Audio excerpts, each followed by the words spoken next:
فأنا ناصح لإخواني بالصدع بالحق تبيض وجوههم. السكوت في مسألة الحزبية يضرها، فاصدع بما تؤمر وأعرض عن المشركين. سلامي على دماج ورجالها والشيخ يحيى ودار العلم يا سعد بانيها. إن الحمد لله نحمده ونستعينه ونستغفره ونعوذ بالله من شرور أنفسنا ومن سيئات أعمالنا من يهده الله فلا مضل له ومن يضلل فلا هادي له وأشهد أن لا إله إلا الله وحده لا شريك له وأشهد أن محمدا عبده ورسوله يا أيها الذين آمنوا اتقوا الله حق تقاته ولا تموتن إلا وأنتم مسلمون يا أيها الناس اتقوا ربكم الذي خلقكم من نفس واحدة وخلق منها زوجها وبث منهما رجالا كثيرا ونساء واتقوا الله الذي تساءلون به والأرحام إن الله كان عليكم رقيبا يا أيها الذين آمنوا اتقوا الله وقولوا قولا سديدا يصلح لكم أعمالكم ويغفر لكم ذنوبكم ومن يطع الله ورسوله فقد فاز فوزا عظيما أما بعد فإن أصدق الحديث كتاب الله وخير الهدى هدى محمد صلى الله عليه وسلم وشر الأمور محدثاتها فإن كل محدثة بدعة وكل بدعة ضلالة وكل ضلالة في النار. Kita lanjutkan ya kawan kajian kita dari kitab Al-Aqidah At-Tahawiyah. Terakhir kita membahas tentang ucapan Al-Imam At-Tahawi rahimahullah yang mensifati Allah Subhanahu wa taala qayyumun la yanamu. Allah Subhanahu wa taala itu adalah qayyum yang tidak pernah tidur. Dan maknanya qayyum adalah qaim bi nafsihi al-muqim li ghairi, yang bisa berdiri sendiri dan memberdirikan yang selainnya. Yang lain itu enggak akan tegak tanpa dia.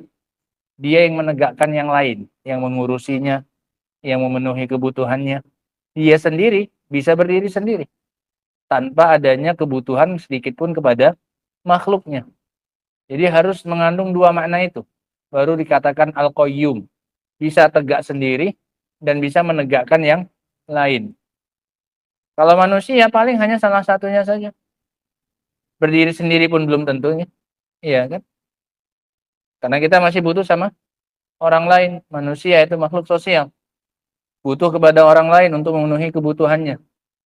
Nah, kemudian anggaplah ada orang yang bisa mandiri. Ya, tapi dia belum tentu bisa memberdirikan siapa? Orang lain. Seberapalah kalaupun bisa. Paling gaji pembantu saja. Gaji anggota. Berapa orang lah yang bisa dia urusi? 1.000, 2.000 karyawan, berapa? Ya. Adapun Allah Subhanahu wa taala, semua yang selain dia yang memberdirikan, dia yang mengurusinya, dia yang memberi kebutuhan dan hajatnya. Nah, kemudian beliau katakan bahwasanya Allah itu tidak pernah tidur. Karena tidur ini adalah sifat kekurangan. Menandakan kehidupan yang tidak sempurna. Ada tidurnya. Tidur itu akhul maut. Tidur itu adalah saudaranya mati. Lawannya kehidupan. Jadi kalau hidup yang ada tidurnya, maka hidup yang tidak sempurna. Maka nggak boleh dinisbatkan kepada Allah Subhanahu wa taala. Yang kita berikan kepada Allah itu, yang kita sandarkan kepada Allah, yang kita sifatkan kepada Allah adalah kehidupan yang sempurna. Tidak ada ngantuknya, tidak ada tidurnya, dan kehidupan yang tidak akan pernah ada kematian setelah. Kalau ada ngantuknya, ada tidurnya, apalagi ada matinya, tanda kehidupan yang tidak sempurna. Makanya yang disandarkan kepada Allah adalah kehidupan yang sempurna. Hidup yang tidak ada tiga-tiganya. Nggak ngantuk, nggak tidur, tidak mati. Nah, sekarang kita lanjutkan. Qala al-Imam Abu Ja'far At-Tahawi rahimahullahu ta'ala. Masih menerangkan tentang sifat-sifat Allah Subhanahu wa ta'ala. Apalagi yang dimiliki oleh Allah? Khaliqun bila hajah, razikun bila mu'nah. Allah itu adalah khaliq bila hajah. Allah adalah pencipta tanpa adanya kebutuhan. Artinya dia mencipta bukan karena dia butuh kepada yang dia ciptakan. Kalau kita menciptakan sesuatu karena kita butuh kepadanya. Kita bikin kue, kita bikin makanan karena kita butuh. Entah mau dikonsumsi sendiri atau diubah, diolah menjadi uang, dijual. Nih. Atau ingin memberi orang lain, kita butuh pahala. Kita kasihkan orang lain dalam bentuk sedekah. Intinya kita meng-create sesuatu, mencipta sesuatu karena adanya kebutuhan kita terhadap apa yang kita buat tersebut, yang kita ciptakan tersebut. Adapun Allah Subhanahu wa taala konsepnya nggak seperti itu. Allah mencipta bukan karena Allah butuh kepada yang dicipta. Sama sekali tidak. Kalau dia masih butuh kepada yang dia ciptakan, berarti dia tidak layak untuk dijadikan sebagai sesembahan. Karena masih ada kurangnya, masih ada cacatnya. Apa itu? Rasa butuh. Kalau kita memang wajar membutuhkan yang lain, kita butuh istri kita untuk kesenangan kita, untuk reproduksi kita, untuk regenerasi kita, meneruskan keturunan kita. Memang ada kebutuhan kita. Kita persunting istri kita karena ada kebutuhan kita. Kemudian kita campuri karena kita ingin mendapatkan anak, karena memang kita butuh dengan adanya seorang anak. Gitu. Beda dengan Allah Subhanahu wa taala, tindak tanduknya Allah Subhanahu wa taala sama sekali bukan dikarenakan dia butuh. Sama sekali tidak. Tanpa adanya makhluk pun dia bisa berdiri sendiri. Gitu. Sehingga ini maknanya khaliqun bila hajah. Allah mencipta tanpa adanya hajat, tanpa adanya rasa butuh sedikit pun kepada makhluk yang dia ciptakan. Kemudian sifatnya Allah yang kedua, razikun bila mu'nah. Allah Subhanahu wa taala memberi rezeki. Yang memberi rezeki bila mu'nah, tanpa adanya beban, tanpa adanya rasa berat sedikit pun. Ngasih rezeki, tapi tanpa adanya keberatan sedikit pun dan kesusahan. Tanpa rasa terbebani sedikit pun. Beda dengan kita. Mengeluarkan sedikit saja ada rasa beban, ada rasa berat. Siapa coba dari kita? Apalagi yang cuma-cuma, pemberian yang cuma-cuma. Yang nggak mengharapkan suatu balik dari orang yang kita beri. Itu berat. Makanya dijadikan sebagai bukti keimanan oleh Rasul Shallallahu Alaihi Wasallam. Wassadaqatu burhan, kata Rasul. Sedekah itu adalah burhan, barang bukti. Bukti jujurnya keimanan seseorang. Wassadaqatu burhan. Sedekah itu adalah bukti. Nah, adapun Allah karena kayanya Allah Subhanahu wa taala, saking kayanya Allah Subhanahu wa taala, karena semua yang ada itu adalah di tangannya Allah dan di bawah penguasaan Allah dan di bawah kepengaturan Allah Subhanahu wa taala. Makanya ketika Allah memberi, sama sekali tidak ada rasa berat karena dia kuasai semuanya dan di bawah pengaturannya. Kadang kita menguasai tapi tidak kita yang ngatur. Iya kan? Nah, atau kita yang ngatur tapi bukan kuasanya kita. Inventaris dikuasakan ke kita. Mobil, sepeda motor, atau apalah alat kerja yang kita pakai. Dikuasakan ke kita tapi bukan punya kita. Maka nggak bisa kita bertindak suka-suka. Terbatasi gerak-geriknya kita dalam menggunakannya. Atau memiliki tapi tidak menguasai. Iya kan? Nah, contoh yang kecilnya saja lingkup rumah tangga. Suami yang nyari duit, yang megang siapa yang ngatur? Istri. Nah,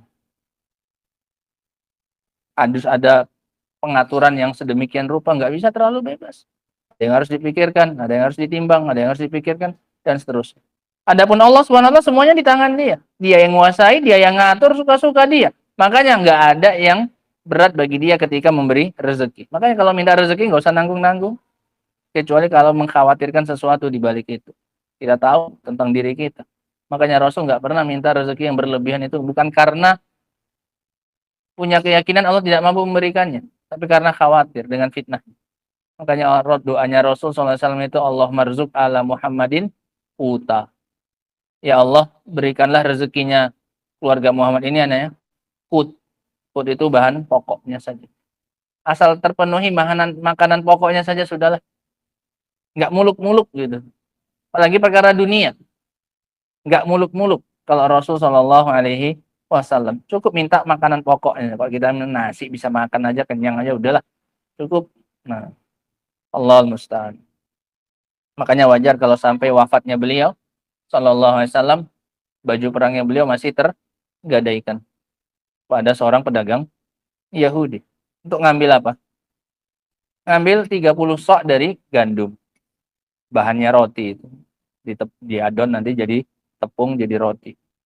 Bukan untuk apa-apa, kreditnya Rasul itu ngutang. Rasul itu kredit itu utang. Utang lah kita bilang, iya kan. Dengan menggadaikan baju perang. Untuk ngambil beras kalau bahasa kita sekarang. Untuk makanan pokok saja. Kalau zaman sekarang kan nggak yang namanya kredit, masa makan pokok yang nggak kredit. Iya kan. Kredit ya untuk keperluan luks, ya kan, luxury yang sifatnya kemewahan. Nah, kalau nggak barang tersier, iya kan, pelengkap lah. Ya, kalau luxury kebutuhan mewahnya. Nah, kalau Rasul kebutuhan sekundernya, kebutuhan primernya apa? Kebutuhan primernya pun Rasul apa ini? Ngutang. Ya, tapi memang betul-betul butuh memang. Kalau nggak makan masalahnya. Gitu. Kita baca keterangannya untuk dua bagian ini. Khaliqun bila hajah, pencipta tanpa adanya kebutuhan. Razikun bila mu'nah, pemberi rezeki tanpa adanya rasa keberatan sedikit pun. Qala rahimahullahu ta'ala, fa huwallazi khalaqal khalqa. Dialah Allah satu-satunya yang menciptakan makhluk. Wa huwa laisa bihajatin ilaihim. Dalam keadaan dia sama sekali tidak ada kebutuhan kepada mereka. Jadi Allah menciptakan kita bukan karena Allah butuh, sama sekali tidak. Beda dengan kita yang ingin anak, beda dengan kita yang ingin punya istri, karena adanya rasa butuh kita terhadap keduanya. Kalau Allah menciptakan itu bukan karena kebutuhannya Allah. Innama khalaqahum li ibadati. Lantas tujuannya apa? Tujuan Allah menciptakan mereka itu semua adalah agar mereka semua itu beribadah kepada Allah Subhanahu wa taala. Jadi beribadahnya kita kepada Allah bukan karena Allah butuh untuk diibadahi. Allah nggak diibadahi oleh satu makhluk pun Allah nggak rugi sama sekali. Sebagaimana yang dikabarkan oleh Rasul Shallallahu Alaihi Wasallam. Lau anna awalakum, kata Rasul. Wa akhirakum, kata Allah. Wa insakum wa jinnakum kanu ala afjari qalbi rajulin wahidin minkum. Seandainya orang pertama sampai orang terakhir kalian, jinnya dan manusianya, semuanya udah ini. Dari yang pertama sampai nanti yang terakhir, jinnya dan manusianya, semuanya berada di atas hati orang yang paling bengis sekalipun, hati orang yang paling jahat sekalipun. Anggaplah iblis. Iya kan? Atau Fir'aun lah bilang, terserah. Dari kalangan jin ya iblis, kalangan manusia mungkin yang kita tahu Fir'aun lah. Semuanya itu hatinya kayak Fir'aun sudah. Dari manusia pertama sampai manusia yang terakhir. Maka kata Allah Subhanahu wa taala, "Ma naqasa dzalika fi mulki min mulki syai'a." Itu sama sekali tidak mengurangi kekuasaanku, kan Allah. Mau semuanya kafir sekalipun, tidak terganggu kekuasaannya Allah SWT. Jadi kita beribadah itu untuk diri kita sendiri, bukan ingin memberikan sesuatu manfaat untuk Allah SWT, tidak sama sekali. Nah, jangan pernah menjadikan ibadahnya kita ini sebagai bentuk balas budi kita kepada Allah kemudian lunas, tidak. Ini hanya sekecil-kecilnya baktinya kita, balas jasanya kita kepada Allah Subhanahu wa taala. Kalau syukurnya, membalasnya dengan syukur sama sekali jauh dari kata sempurna. Jangankan sempurna, cukup saja pun masih jauh. Tadi pagi kita baca ya, dalam kajian surat An-Nahl, ketika Allah Subhanahu wa taala berfirman, wa in ta'uddu nikmatallahi la tuhsuha. Kalau kalian mau ngitung nikmatnya Allah Subhanahu wa taala, kalian nggak akan menghitung. Hanya ingin lakukan statistik saja ini. Ngitung saja. Perhitungan nikmat ini, nikmat ini, nikmat itu. Itu saja nggak cukup. Tak terhitung. Fadlan an syukriha. Lebih-lebih lagi mau mensyukurinya. Apa yang disyukuri? Nikmatnya aja nggak terhitung. Nggak tahu apalagi nikmatnya. Kan urutannya itu tahu dulu nikmatnya, baru oh nikmat mata, oh nikmat badan, oh nikmat tangan, oh nikmat kaki, oh nikmat udara, oh nikmat nafas, oh nikmat matahari. Tahu dulu, baru bisa disyukur. Lah ini mau menghitungnya saja, enggak bisa. Apalagi mau mensyukuri. Mensyukuri yang ingat saja, yang tahu saja pun belum. Semua ini. Ini menunjukkan sangat jauh dari kata cukup syukurnya kita ini. Ada orang kadang udah alhamdulillah aja pun baru apa? Nganggap dirinya udah orang paling apa ini? Bersyukur. Itu pun setelah gelegean. Baru apa? keluar kalimat alhamdulillah. Kalau belum keluar itu nggak keluar apanya? Alhamdulillahnya. Iya kan? Udah habis 2 piring tapi belum sendawa, nggak alhamdulillah itu. Nah, sampai 5 piring baru tandanya cuma itu, ya Allah. Cuma satu alhamdulillah setelah 5 piring, setelah berapa suapan. Nah, kalau nggak sendawa gimana? Itu baru yang teringat. Nah, bersinnya berapa orang sih yang alhamdulillah coba bersin.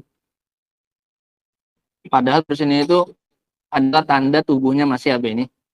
Bagus dalam memberikan respon. Wah, ini tandanya sakit, tapi bukan itu nilai kesempurnaan alhamdulillahnya itu. Loh, kenapa kok malah bersin, kok malah alhamdulillah, tandanya sakit?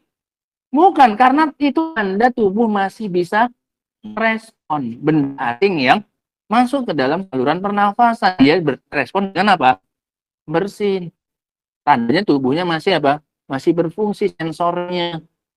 Gitu. Makanya alhamdulillah tubuhku masih ini bisa tahu ada benda asing masuk. Itu hikmahnya membaca alhamdulillah ketika bersin. Baca jarang orang mensyukuri nikmat apa? Bersin. Buru-buru lagi ada kawannya yang mau jawab, ya yarhamukallah. Mana makin heran orang, apanya ini orang alhamdulillah yarhamukallah. Sunnah yang hilang sudah. Apalagi kamu jawab, walaupun ada makin ya yahdikumullah wa yuslihu balakum. Ada lagi itu yang mengamalkan sunnah kayak gitu. Nah, Allah suara saja yang dibesarkan. Ada tahmidnya, nggak ada. Dijawab dengan doa yarhamukallah, nggak ada lagi yang mesti jawab lagi yahdikumullah wa yuslih balakum. Allah musta'an. Sehingga Allah Subhanahu wa taala mencipta bukan karena butuh, tapi Allah ciptakan kita untuk tujuan agar kita beribadah kepada Allah Subhanahu wa taala. Kata Allah Subhanahu wa taala dalam surat Az-Zariyat ayat 56, "Wa ma khalaqul jinna wal insa." Dan tidaklah aku ciptakan jin dan manusia. Allah sendiri yang menerangkan tujuan dia menciptakan jin dan manusia. Tidaklah aku ciptakan. Berarti nggak ada tujuan lain. Karena ini adatul hasr, pakai gaya bahasa pembatasan Allah. Pakai penafian, kemudian pakai pembatasan, pengecualian. Berarti menunjukkan cuma ini satu-satunya apa? Tujuan diciptakannya kita. Nggak usah cerita yang lain. Berarti yang selain yang disebutkan nanti, itu bukan tujuan kita diciptakan. Kalau kita mencari itu, kita keluar dari tujuan kita ada di dunia. Selesai. Apa itu? Wa ma khalaqul jinna wal insa, dan tidaklah aku ciptakan jin dan manusia illa, kecuali. Hanya satu berarti. Ini kan dari bahasa pembatasannya, berarti cuma satu. Tidak demikian kecuali ini. Berarti kan cuma satu itu. Yang lain tidak ada yang masuk kriteria. Apa itu? Illa liya'budun. Kecuali untuk beribadah kepadaku. Makanya hidupnya kita ini harusnya, amalnya, semuanya adalah harus dijadikan apa? Ibadah. Nggak mesti ibadah mahdoh yang kaitannya antara diri kita dengan Allah Subhanahu wa taala. Dari interaksi sosial kita wajib harusnya dijadikan sebagai apa ini? Ibadah. Mau cakap sampai taraf mencampuri istri harus dijadikan sebagai ibadah dalam rangka beribadah kepada Allah Subhanahu wa taala. Makanya Rasulullah SAW mengatakan apa tentang mencampuri istri? Wa bud'i ahadikum shadaqah. Dan pada kemaluan istri kalian terdapat apa? Sedekah. Maksudnya apa? Mencampuri mereka. Dari apa? Dari niat. Niatnya ingin menambah keturunan, niat ingin menundukkan pandangan. Niatnya ingin meredakan syahwat agar tidak terjatuh ke dalam perkara yang haram. Niatnya agar matanya nggak jelalatan ketika melihat di luar sana. Karena apa yang dia lihat di luar ada pada istrinya. Niatnya seperti itu, jadi ibadah. Maaf cakapnya itu yang sama sekali nggak terkait dengan ibadah mahdoh itu. Gitu. Belum lagi di awalnya ada doanya. Diawali dengan ibadah. Bismillah, Allahumma jannibna syaitan wa jannibi syaitan ma razaqtana. Doa, ibadah. Dan ini memang tujuan kita diciptakan. Seorang berjualan, melakukan transaksi jual beli dalam rangka agar bisa menjalankan perintah Allah, memberi nafkah kepada anak istrinya. Ibadah.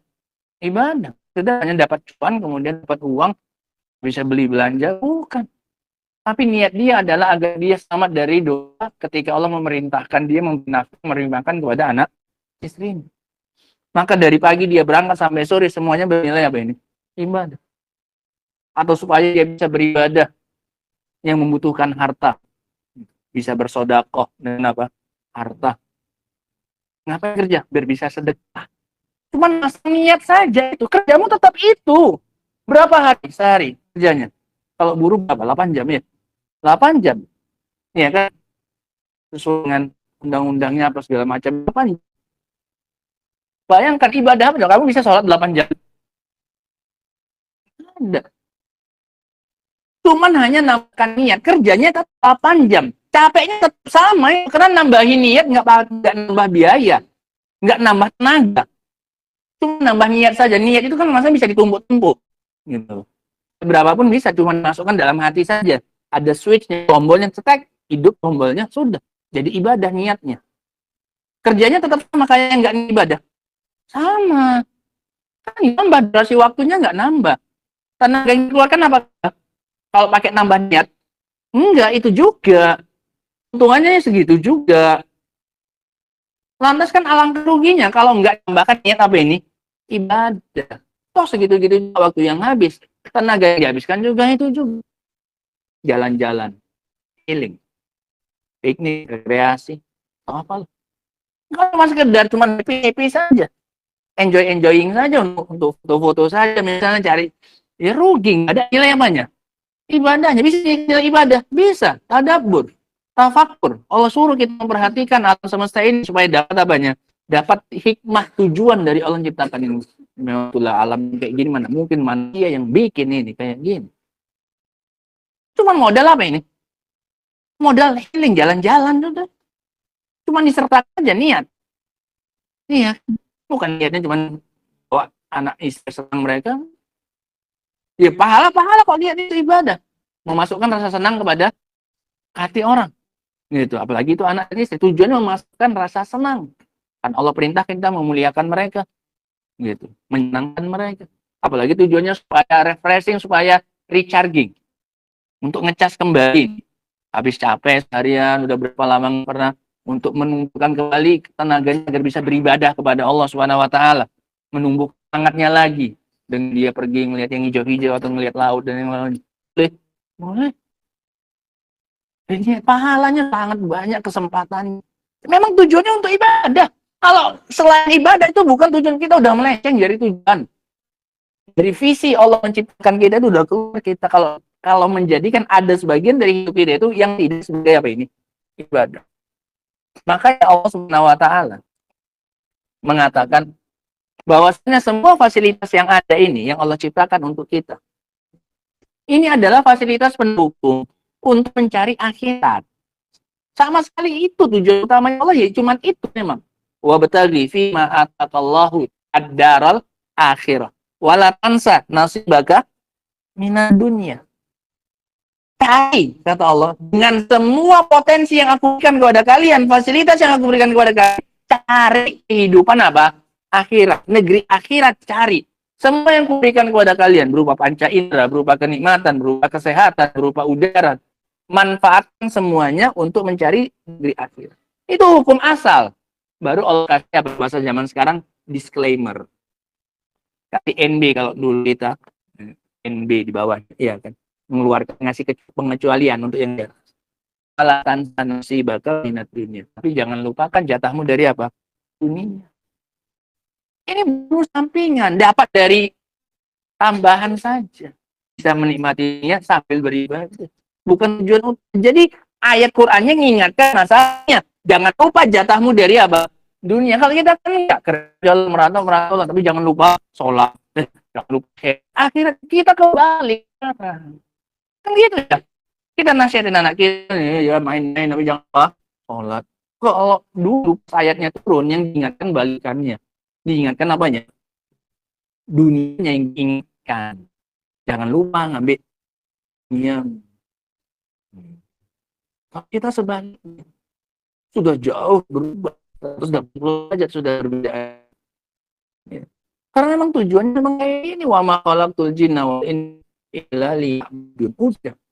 Jadi kehadiran kita memang seharusnya untuk menjadikan semua rutinitas kita dan aktivitas kita itu adalah bernilai ibadah. Fakhalaqahum fakhalquhum lihajatin ilaihim. Cipta Allah kepada mereka, makhluk-makhluknya ini, bukan karena adanya kebutuhan Allah kepada mereka. Bian suruh agar mereka nanti bisa menolong Allah. Enggak, Allah pernah mengharapkan itu sekali. Bukan agar mereka menolongnya, auliyu'inuhu, membantunya, auliyusa'iduhu, sama, yusa'id, tolong-nolong, membantu. Subhanahu, auyahmu, atau untuk melindunginya. Kita kan nyari anggota untuk apa tentunya? Pelindung. Makin banyak anggota, maksudnya apa ya? Melindungi, yang menjaga. Bukan. Nah, atau melindunginya, nama khalaqahum liibadati. Hanya Allah menciptakan mereka itu untuk beribadah kepadanya. Wahumul muhtajun lil ibad. Kali yang luar biasa. Mereka, hamba itu yang butuh kepada ibadah. Jadi kita beribadah karena kita butuh. Rasul saja nyata di sholat. Nah, beliau butuh pada saat itu. Makanya turun cepat-cepat qomat. Hakimis sholah ya Bilal. Arih habis sholah ya Bilal. Tenangkan kami ini dengan sholat. Rasul sholat nyari ketenangan. Kalau kita akan sholat baru lega. Kenapa? Satu kewajiban. Kalau Rasul justru di dalam sholat nyari ketenangannya. Mereka masuk dalam sholat yang jadi pikir mereka itu, yang jadi fokusnya mereka itu, yang jadi beban mereka itu keluarnya mereka nanti dari sholat. Berakhirnya masa ketenangan itu. Jadi mereka khawatirkan kalau masuk ke dalam sholat. Kalau kita sebaliknya nunggu kapan warahmatullahi, assalamualaikum warahmatullahi. Nah, kapan selesai sholat ini? Asal panjang sih kita aja ngedumel. Nah, biasanya imamnya kedua keluar ini surah panjang. Baru panjang. Nah, sampai pernah di daerah bukan keperluannya cuman imamnya baca hal hadisul ghaiyah. Oh, al-bayyinah komplain. Al-bayyinah itu al-bayyinah. Cuman 8 atau 7. Itu dikomplain sama jamaah. Sih sunnah ya enggak, dibilang panjang juga enggak. Kenapa? Memang standar sudah sangat apa nih? Rendah. Sudah jadi rutannya itu otomatis. Sholat itu harus Allahu akbar. Wajib. Kalau digeser atau hanya pokoknya 3 itu. Lebih dari sedikit. Ya Allah. Nggak ada kayak Rasul itu. Ju'ilat qurratu aini fis shalah, dan dijadikan ketenangan mataku, sejuknya mataku itu di dalam ini, di dalam salat. Sejuknya mata kata para ulama itu gambaran dari yang apa? Tenang. Mata itu rasa dingin, qurrah itu dingin. Dinginnya mata, sejuk itu gambaran dari hati yang apa? Tenang. Makanya kalau lagi marah, sedih, itu mata terasa tenang. Nggak percaya tes. Bahkan itu kata Syekh bin Utsaimin, kalau perbedaan air mata bahagia mana air mata sedih itu rasa. Makanya bahasanya qurrah ain, penyejuk mata. Matanya sejuk dingin. Kenapa? Hatinya apa? Dingin, enak, enjoy, enak hatinya, tenang. Makanya matanya terasa apa ini? Okay. Mereka yang membutuhkan kepada ibadah tersebut. Nah, makanya kan ada tulisan-tulisan itu kadang isinya, nah, keren cuman sampingan. Fokus utamanya apa? Gimana? Kerjanya nunggu waktu apa? Mengarah idealnya memang seperti itu. Belum kosong. Kan memang itu mereka tunggu ya. Kan dari zamannya Rasul para sahabat. Memang itu mereka tunggu. Karena di situlah mereka kenapa ya? Ketenang. Gitu. Litasiluhum ilahi, agar mereka bisa sampai kepada Allah Subhanahu wa taala. Mereka ingin bisa sampai kepada Allah. Litasilahum billah wa tarbutuhum bi rabbihim, dan agar bisa mengikat mereka dengan mereka. Mereka ingin agar ada hubungan, ada ikatan dengan siapa? Dengan Allah Subhanahu. Mereka butuh ini. Mereka nggak mau, mereka nggak diopeni, nggak dipeduli, nggak ada hubungan, nggak kenal sama Allah Subhanahu wa taala. Makanya mereka beribadah agar dianggap oleh siapa? Allah. Mereka butuh. Butuh perhatiannya Allah Subhanahu wa taala. Dan satu-satunya untuk bisa itu ya dengan ibadah, ibadah mesti ibadah mahdhah. Ingat. Nah, fal ibadah silatun bainal abdi wa rabbi. Yang namanya ibadah itu adalah silah, penyambung, silaturahim, penyambung kekerabatan. Ada hubungan roh silah. Silah itu hubungan. Adalah hubungan antara hamba dengan Robnya. Fatuqarribuhu minallah. Ibadah itu yang mendekatkan kita kepada Allah. Aslinya kalau nggak pakai ibadah, kita apa yang jauh dari Allah. Sayang sama Allah, katanya cinta sama Allah, tapi nggak mendekat. Gimana itu? Saya sama istrimu jauh dikit aja pun udah dibilang nggak, yang nggak rindu. Nah, maunya dekat aja, itu baru tandanya apa? Cinta, nempel kayak perangko. Sakit apanya? Gitu. Makanya mencari kedekatan itu tanda cinta. Kalau nggak akan mau dekat-dekat. Gitu. Yang mendekatkan kepada Allah, korup itu yang mendekat. Korba, dekat. Yang akan mendekatkan mereka Allah Subhanahu wa taala. Ya lubiha minallahi ala sawabi wal jaza, dan mereka mendapatkan dari Allah dari ibadah tersebut pahala dan balasan. Mereka ingin balasan, kita yang butuh. Kita ingin pahala. Kita ingin sesuatu ganjaran dari Allah, bukan karena Allah butuh pada ibadah. Gitu. Fal ibadatu hajatun lil khalqi. Jadi ibadah adalah hajat dan kebutuhannya hamba. Walaisa datin azza wajal, sama sekali bukan kebutuhannya Allah azza wajalla. Makanya ketika membawakan ayat tadi, Zariyah wa khalaqal jinna wal insa illa liya'budun, lanjutannya Allah tegaskan ketidakbutuhan Allah kepada ibadah hamba. Ma'uridu minhu rizqin ma'uridu an yut'imun. Aku nggak butuh dari mereka apa? Rezeki. Bukan suruh mereka cari nafkah, cari makan, cari apa untuk ngasih makan aku, enggak. Aku ciptakan bukan untuk itu, aku nggak butuh sama sekali. Allah tegaskan, ma'uridu min rizqin wa ma'uridu an yut'imun. Aku nggak butuh dari mereka, aku nggak butuh mereka ngasih makan aku. Nah, Allah Subhanahu wa taala dalam surat Ibrahim ayat yang ke-8, "Intakfuru antum wa man fil ardi jami'an." Jika kalian kufur dan semua yang ada di muka bumi kafir, kata Allah. Kalian kafir yang sekarang hidup ini dan semua yang ada di muka bumi kafir, fa innallaha la ghaniyyun hamid. Allah itu maha tidak butuh. Enggak ada mudorotnya sedikit pun kepada Allah. Enggak rugi sedikit pun. Walaupun semua yang kafir kepada Allah, dosa paling besar sudah ini. Apalagi dengan adanya masih satu dua, sama sekali Allah tidak terganggu dan mengurangi kekuasaan Allah. Hamidun, dan dia tetap terpuji. Artinya nggak ada beribadah kepada dia pun Allah tetap apa ini? Terpuji. Gitu. Dengan ciptaan Allah, dengan Allah membuat ini, itu. Dengan apa yang ada pada Allah saja pun nggak usah lihat kelakuannya siapa ini. Kita. Iya. Itu saja Allah tetap layak dapat apa ini? Puji. Allah gabungkan dua nama ini. Ghaniyun Hamid. Dia maha tidak butuh dan sekaligus dia terpuji. Karena ada yang goni terpuji. Bahkan ada yang semakin kaya semakin ini, semakin bejat, semakin telah, ya, semakin jadi bajingan, semakin kaya.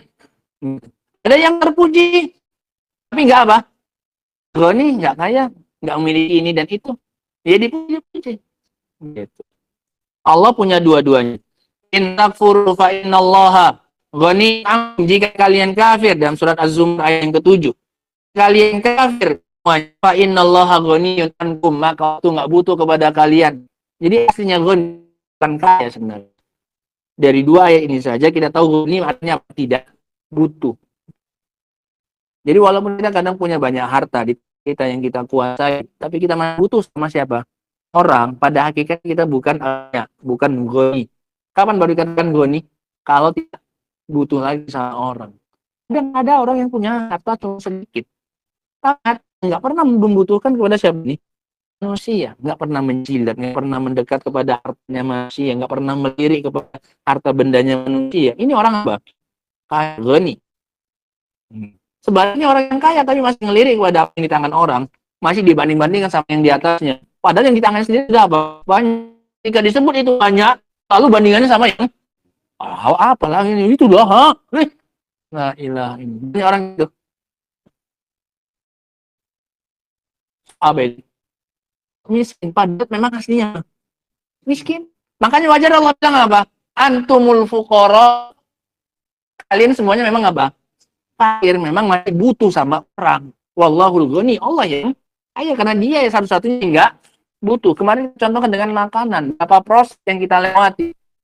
Berapa pihak yang terlibat yang kita butuhkan untuk sampainya roh ke dalam, mulai dari petani nanam, disiram, dipanen, manennya pun dia butuh orang lain, odong-odong, iya, tukang panen, petani nggak manen sendiri kadang, habis itu dia apa? Jual, masuk ke kilang, butuh belum jadi apa-apa juga, digiling jadi tepung.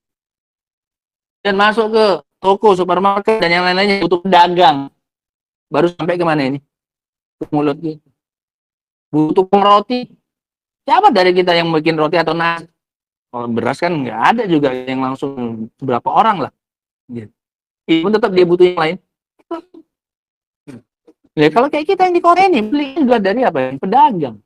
Udah berapa yang kita lewati? Ini sekedar mengisi apa nih? Mulut kita. Nah.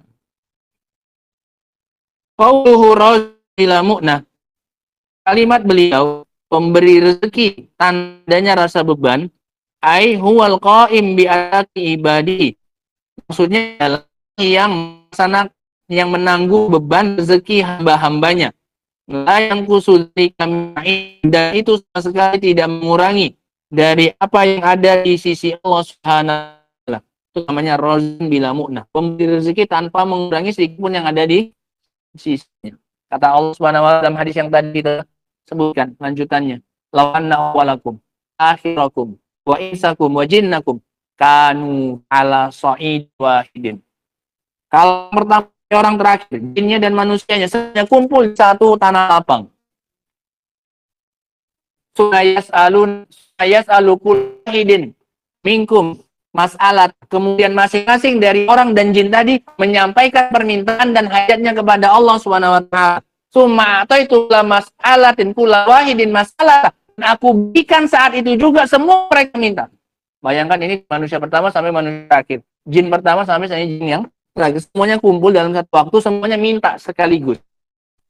Kemudian Allah kasih saat itu juga, Allah kabulkan. Ada yang minta mobil, Allah kasih. Allah minta dunia, Allah kasih. Semuanya Allah kasih saat itu juga. Maka sodalika mimma inda Allah.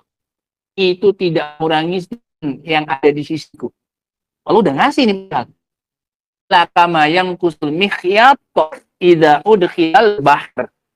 Kecuali seperti berkurangnya air laut ketika dimasukkan ke dalamnya apa ini? Jarum. Jarum kamu celupkan ke laut. Berkurang air laut. Ini jarum itu kan besi, kemudian ujungnya apa? Sama sekali nggak nempel itu. Bukan berarti ada kurang tapi sedikit. Ada. Ungkapan itu untuk menunjukkan sama sekali tidak ada yang berkurang. Karena dimasukkan yang dicelupkan adalah apa? Jarum ke lautan. Ini padahal sudah permintaan apa ini? Orang pertama sampai orang terakhir. Jin pertama sampai jin terakhir. Mintanya sekaligus dan langsung semuanya dikabulkan. Nggak gantian, nggak antrian. Ini kau dulu ya, kau besok lah. Nggak bisa semuanya sekarang. Itu manusia. Itu udah kayak gitu ngasihnya Allah. Kata Allah apa? Yang kusudalika mimma indi syai'. Itu tidak kurangi sedikit pun apa yang ada di sisi. Ya Allah, seberapa lah kayanya. Makanya Islam itu ngelarang kita minta. Islam itu ngelarang kita ngemis.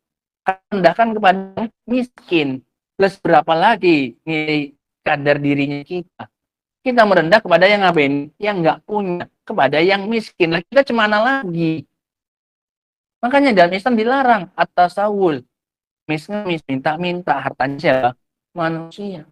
Gitu. Coba dalam keadaan darurat.